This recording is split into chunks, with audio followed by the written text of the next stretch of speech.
جائے کہ یہاں شریک بچوں کے والدین سے تھوڑی سی ملاقات کی جائے، ترتیب کی بنائی جائے کہ آپ ہم نے دعوت دی تھی آج اس اہم پروگرام کے لیے آپ شریک کیوں نہیں ہو سکے، تھوڑا ان سے گفتگو کی جائے، انہیں کچھ احساس دلایا جائے، تو یہ احساس کے تحت پھر وہ انشاءاللہ آئندہ بار اپنے بچوں کے پروگرام میں ضرور شریک ہوں. یہ ایک درخواست ہے. دوسری بات جو مجھے عرض کرنا ہے وہ یہ ہے کہ میں نے جو آیت شریفہ تلاوت کی وَإِذْ يَرْفَعُ إِبْرَاهِيمُ الْقَوَاعِدَ مِنَ الْبَيْتِ وَإِسْمَاعِيلُ، اللہ تعالیٰ نے ایک اہم واقعے کی طرف تمام امت مسلمہ کو یاد دہانی کرائے. قرآن کریم ہم سب کے لیے ایک پیغام ہدایت ہے. قرآن کریم میں جو چھوٹے چھوٹے سے واقعات بظاہر نظر آتے ہیں کہ یہ چھوٹے سے واقعات انتہائی معمولی ہیں، مگر حقیقت اور سچائی یہ ہے کہ وہ ہمارے لیے انتہائی سبق آموز ہیں. ایسے ہی ایک واقعہ اللہ پاک نے قرآن کریم میں ذکر فرمایا. سیدنا حضرت ابراہیم علیہ السلام جب خانہ کعبہ کی تعمیر سے فارغ ہو گئے تو سیدنا حضرت ابراہیم علیہ السلام نے اللہ تعالیٰ کے حضور چند دعائیں مانگی.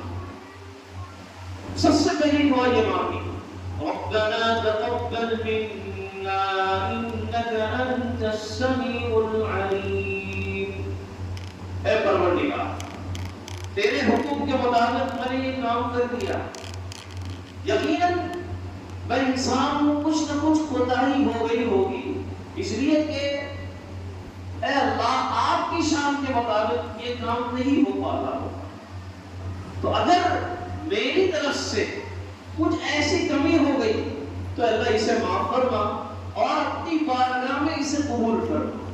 ربنا تقبل منا انك انت السميع العليم. ابھی حج کے تربیتی کیمپ ہو رہے ہیں اساتذہ مسجد میں، ممبئی سے خلیل بھائی آئے تھے اور یہاں کی شرکت ہوئی، بڑی اچھی بات ہو گئی. انہوں نے کہا کہ حاجی کے حج کی تیاری اس بارے میں یہ ہو کہ وہ اللہ تعالیٰ سے اپنا تعلق اس درجے قائم کرے اور بار بار اس کے سامنے یہ بات ہو اے اللہ میں نے اپنی بساط اور اپنی کوشش کے مطابق یہ عمل کر لیا ہے تو اپنی بارگاہ میں قبول فرما. جس کا حج قبول ہو گیا اللہ کی بارگاہ میں وہ کامیاب. تو معلوم یہ دعا کی اصل مدار ہے اللہ کی قبولیت پر. اسی لیے حضرت ابراہیم علیہ السلام نے کہا اے اللہ تو قبول فرما لے، جب بھی ہم کوئی نیک کام کریں تو ضرور دعا کریں. اللہ تعالیٰ نے اس میں پیغام دیا، نماز سے فارغ ہونے کے بعد استغفار پڑھنے کے بعد اے اللہ میری وسعت کے مطابق، میری حیثیت کے مطابق، میری طاقت کے مطابق میں نے نماز ادا کی ہے تو اللہ اپنی بارگاہ میں قبول فرما. اور پھر اس دعا کے بعد ایک دعا مانگی، فرمایا ربنا واجعلنا مسلمین لک ومن ذریتنا امة مسلمة لک. حضرت ابراہیم علیہ السلام نبی ہیں، بیٹے بھی شریک ہیں، تعمیر کعبہ میں وہ بھی نبی ہیں. اب جب اللہ تعالیٰ نے حکم دیا، فراغت ہو گئی، قبولیت دعا کا وقت ہے، تو کس کے لیے دعا مانگ رہے ہیں؟ یہ نہیں مانگ رہے اللہ تعالیٰ بہت مال جائیداد، اے اللہ تعالیٰ بہت اعلیٰ اور عمدہ مکان، بہت اچھی سواریاں اور ہر قسم کی راحت آسائش مل جائے. نہ اس کے لیے دعا نہیں مانگی، بلکہ دعا کیا مانگی ربنا واجعلنا مسلمین لک ومن ذریتنا امة مسلمة لک. اے پروردگار اے اللہ ایک ایسی جماعت کو جو تیری فرما بردار ہو، تیرے حکموں کی پابند ہو، تیرے احکامات پر عمل کرنے والی ہو، ایسی جماعت کو میری نسل میں سے پیدا فرما. یعنی اپنی نسل کا خیال ہے اور فکر ہے کہ میری نسلوں میں ایسے لوگ پیدا ہو اے اللہ جو تیری اطاعت و فرما برداری کرے. معلوم یہ ہوا کہ نسلوں کی ایمانی فکر کرنا یہ سنت انبیاء ہے، اور اسی سنت کو مکتب کے ذریعے سے پورا کیا جاتا ہے. یہ مکاتب قرآنیہ اور یہ مکاتب دینیہ یہ دراصل اسی سنت کی فکر کا نتیجہ ہے. سیدنا حضرت عمر فاروق رضی اللہ تعالیٰ عنہ جب امیر المومنین بنے تو اس وقت حضرت امیر المومنین حضرت عمر بن خطاب نے مکاتب کا نظام قائم کیا. سب سے پہلے جو مکاتب کے نظام کی فکر کرنے والے ہیں وہ خلیفہ ثانی حضرت عمر بن خطاب رضی اللہ تعالی عنہ. یہ مکاتب کی اہمیت اس بات سے لگائیں کہ سیدنا حضرت ابراہیم علیہ السلام نسلوں کے ایمان کی فکر کر رہے ہیں.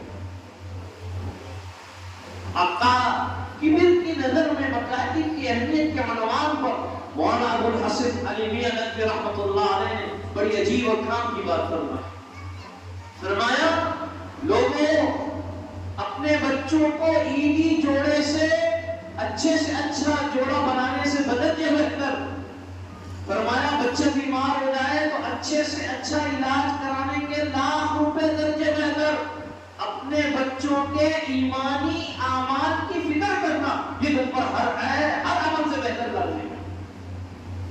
معلوم یہ ہوا کہ نسلوں کی ایمانی فکر کرنا اور ان کے دین کے تحفظ کے سلسلے میں فکر مند ہونا یہ سب سے پہلے ہماری ذمہ داری ہے.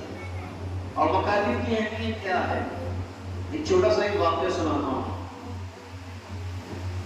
یہ بندارہ میں مفتی ساجد صاحب بڑا مدرسہ چلاتے ہیں. ایک لڑکی ان کے یہاں جو مکتب چلتے ہیں اس میں ایک لڑکی چھوٹی سی 12 سال کی مکتب میں پڑھنے والی ایک بچی وہ بھنڈارہ میں پڑھتی. اچھا اس کا نانی کا گھر ناگپور ہے تو وہ چھٹیوں کے موسم میں اپنے نانی کے گھر آئی ہوئی. چھٹی ختم ہو گئی تو والدہ نے کہا کہ بیٹا چلو آ جاؤ گھر. تو وہ اپنی نانی کے ساتھ بس میں بیٹھ کر بھنڈارہ جا رہی. عام طور پر جو بوڑھی عورتیں ہیں نا وہ پیسہ خرچہ کرنے کے معاملے میں تھوڑی سی کنفیوز ہوتی ہے. وہ سوچتی ہے کہ زیادہ پیسہ خرچہ کرنا نہ پڑے.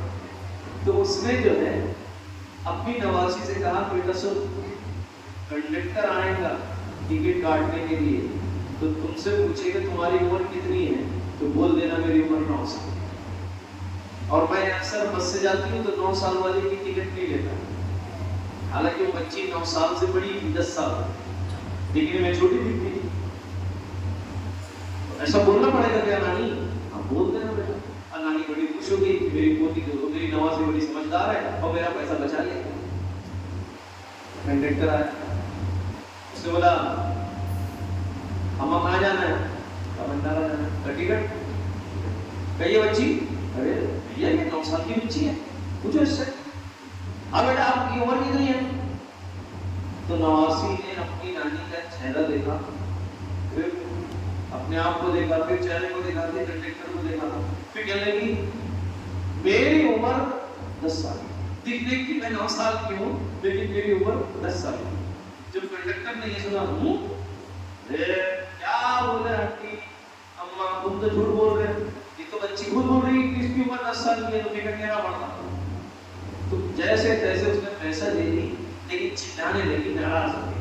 لیکن دیکھو بھولا تھا کہ تو اپنی عمر 9 سال بتانا تو 10 سال کی بتائی. تو بڑی سمجھداری کی بات اس بچی کی میں آپ کو وہ سنانا چاہتا ہوں. اس بچی نے کہا نانی ابا میری عمر 9 سال ہے. آپ کہہ رہے ہو لیکن حقیقت میری عمر 10 سال ہے. مکتب میں ہم لوگ جاتے ہیں تو وہاں پر ہم نے اپنے حافظ صاحب سے یہ پڑھا ہے کہ ہمیشہ سچ بولو. علیکم بالصدق ہمیشہ سچ بولو. اگر میری عمر میں بتاتی 9 سال ہوں 10 سال کی تو بتاؤ رسول اللہ صلی اللہ علیہ وسلم کی اس ارشاد اور آپ کے حدیث کے خلاف ہوتا کہ نہیں؟ میں سب کچھ کروں گی لیکن جھوٹ نہیں بولوں گی. جب اس جملے کو اس نے کہا وہ نانی بھی شرمندہ. کہنے کا مقصود یہ ہے بہت چھوٹا سا واقعہ ہے لیکن یہ بتلاتا ہے سمجھاتا ہے کہ یہ مکتب کا نظام ہمارے بچوں پہ دین کی فکر کو زندہ کرنے کا نظام ہے. کہ آقا جناب محمد رسول اللہ صلی اللہ علیہ وسلم کی احادیث کی اتنی فکر اور آپ کے بتائے ہوئے طریقے کا اتنا خیال. ہماری ایک خالہ ذات بہن ہے وہ اپنے ایک واقعہ سنانے لگی. اس کے شوہر کا انتقال ہو گیا. ایک دن اس کا ایک بچہ استنجے میں گیا سنجی کے لیے گیا بیت الخلا. اچانک جا کے سب کو نکل کر باہر آ گیا. اور جیسے باہر آیا وہ کچن میں کام کر رہی تھی، گھبرا گئی، ارے بیٹا کیا ہو گیا کیا ہو گیا؟ یہ جگہ وہ رہتی ہے وہ سانپ وغیرہ نکلتے رہتے ہیں، تو اسے اپنے سینے سے لگ رہا ہے، چھوٹا سا بچہ بیت الخلا میں گیا اور تن تنا کے دروازہ کھول کے باہر آ گیا، ٹینشن میں آ گیا، بیٹا کیا ہو گیا کیا ہو گیا کیا ہو گیا؟ کوئی کچھ نہیں ہوا، تو تم اندر جا کر باہر کیوں آ گئے؟ اپنی بات یہ ہے کہ اصل میں دعا کے بغیر اندر چلا گیا، جب بیٹھا تو یاد آیا ارے میں دعا کے بغیر آ گیا ہوں، تو میں نے سوچا کہ میں باہر جاتا ہوں، باہر جا کر پھر دعا پڑھتا رہتا ہوں، تو مجھ سے وہ بیان کرنے لگے، میں نے کہا تیرے بچے کو اس درجے فکر لاحق ہو گئی کہ میں دعا کے بغیر بیت الخلا میں چلا گیا، اس کے اندر ایمانی حرارت اور رسول اکرم صلی اللہ علیہ وسلم کی سنتوں کی اس قدر محبت ہے، اس کو عالم بنانا ماشاءاللہ بچہ جو ہے کہ بندے بھی اس کلاس میں کر ہے، تو یہ کہاں سے سیکھا اس نے کہ دعا کے بغیر بیت الخلا نہیں جانا؟ یہ کہاں سے سیکھا؟ کہ مکتب سے سیکھا۔ اور سنیے بیٹا بچوں آپ بھی سنو اچھے سے، اور طالبات بھی سنیں اور بچے بھی سنیں، آپ نے مکتب میں پڑھا کہ جب بیت الخلا جائیں گے دعا پڑھ کے جائیں گے، کیا دعا پڑھیں گے؟ اللہم انی اعوذ بک من الخبث والخبائث، پڑھے نا مکتب میں؟ اب جب بھی آپ استنجا کرنے جائیں، پیشاب کرنے جائیں یا کوئی اور ضرورت کے لیے جائیں تو بغیر دعا کے نہیں جانا۔ کیا فائدہ ہوگا؟ کہ اللہ تعالیٰ شریر خبیث جناتوں سے اور شریر شیطانوں سے حفاظت فرمائے۔ یہ آج کل جو ہمارے بچوں کو بہت زیادہ تکلیفیں ہو رہی ہیں نا، اس کا اثر اس سے بھی نہیں کمتا ہے۔ پہلے بیت الخلا اور استنجا بہت دور ہوا کرتے، آج تو اٹیچ باتھ روم والا مسئلہ آ گیا ہے، اور وہاں سے نکلتے تو پیر بھی نہیں ہوتے، تو اس کے وہ جو گندے اثرات ہوتے ہیں وہ ہمارے گھر کے اندر بھی آ جاتے ہیں۔ اس کی وجہ سے بہت ساری چیزیں بسریے استنجا سے جب فارغ ہو تو پیر بھی دھو لیا۔ یہ کہاں سے سیکھ رہے سب آپ؟ مکتب سے سیکھ۔ تو یہ مکتب کا جو نظام ہے، مکتب کی جو اہمیت ہے وہ اسی کے پیش نظر ہے۔ یہ مکتب محی الدین اس علاقے میں ہے، اس علاقے کے اندر ماشاءاللہ یہ جب سے مکتب بنا ہے تو یہ فکریں زندہ ہو رہی ہیں۔ میں یہ چاہتا ہوں کہ جیسے یہ فکریں یہاں پر ہیں، یہ فکروں میں مزید اضافہ ہو۔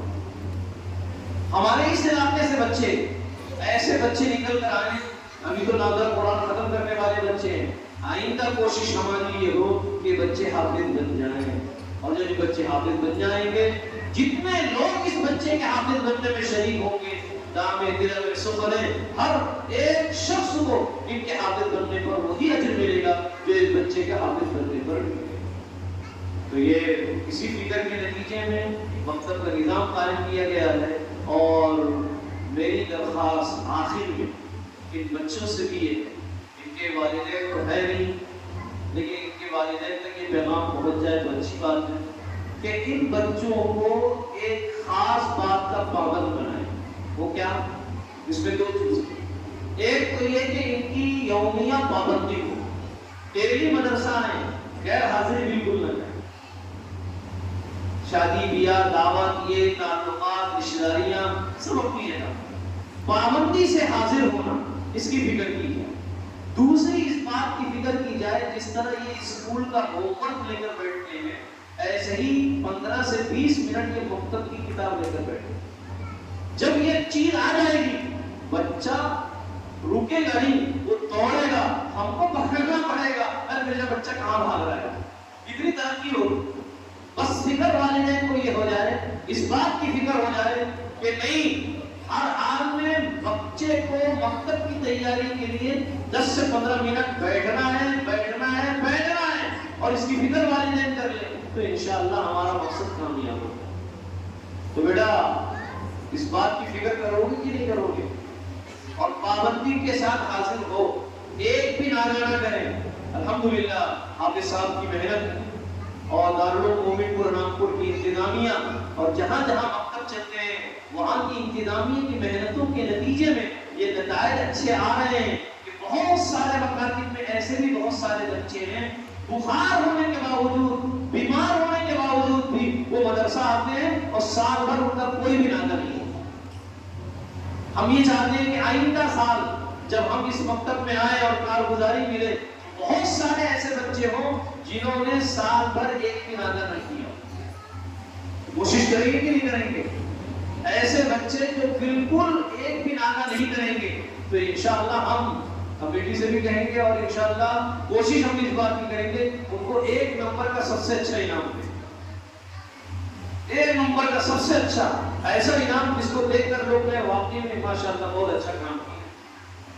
الحمدللہ ہم نے اپنے مکتب مدینہ مسجد میں اس سلسلے میں فکر کی تو 14 بچے ایسے تھے جو سال بھر ایک بھی ناغہ نہیں کیے، اور الحمدللہ ہماری مسجد کی انتظامیہ اور نوجوانوں کی طرف سے ان سارے بچوں کو 14 سائیکلیں دی.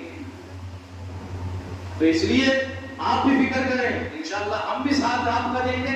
آپ اس ساتھ کو ماشاءاللہ فکر مند ہیں اور اساتذہ بھی فکر مند ہیں اور انتظامیہ بھی فکر مند ہیں. ایسے بچے نکل کر آئیں، انشاءاللہ ہمارا مقصد حاصل ہوگا اور ہمیں خوشی حاصل ہوگی. اللہ تعالیٰ ہم سب کو عمل کی توفیق نصیب کرے.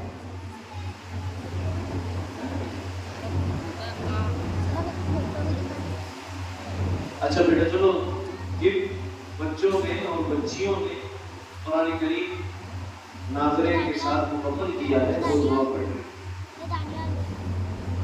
ختم قرآن کی دعا پڑھ لو. اللہم آنس وحشتنا فی قبورنا اللہم ارحمنا بالقرآن العظیم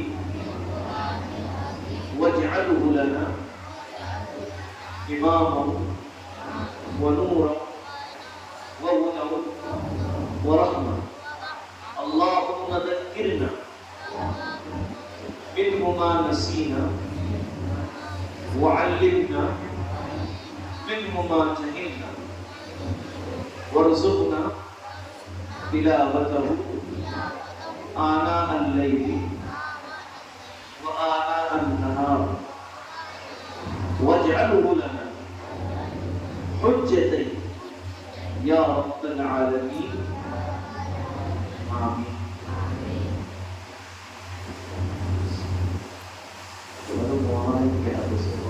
ہمارے صدر صاحب ہیں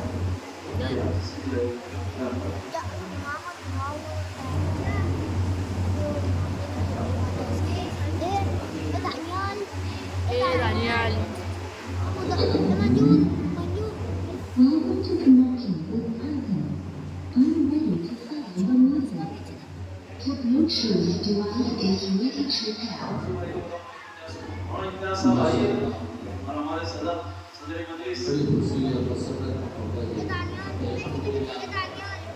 مجلس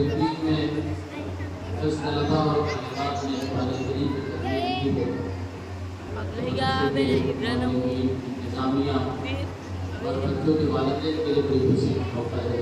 مبارکباد ہے سب کے لیے جنہوں نے محنتیں کی، کوششیں کی.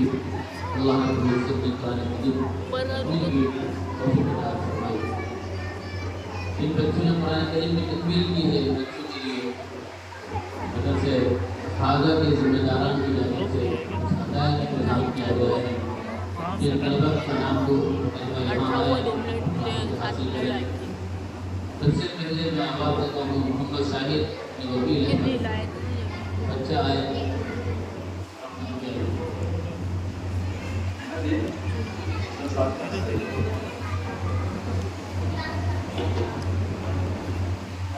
دوسرا بچہ ہے محمد رضوان ابن خضر خیال. تیسرا بچہ ہے محمد زید مسائی ابن نسیم احمد. اس کے بعد محمد ایان جابر احمد، محمد ہدایت اللہ ابن عبد الرحمن. بچیوں میں ہے عافیہ بنت محمد الیاس. دوسری بچی ہے عالیہ بنت الطاف. تیسری بچی ہے کہکشا بنت نسیم. آپ اس سے مثال سے درخواست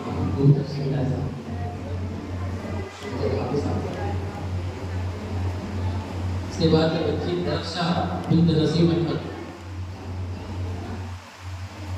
اس کے بعد ہے محمد سرفراز بن عبد الرازق.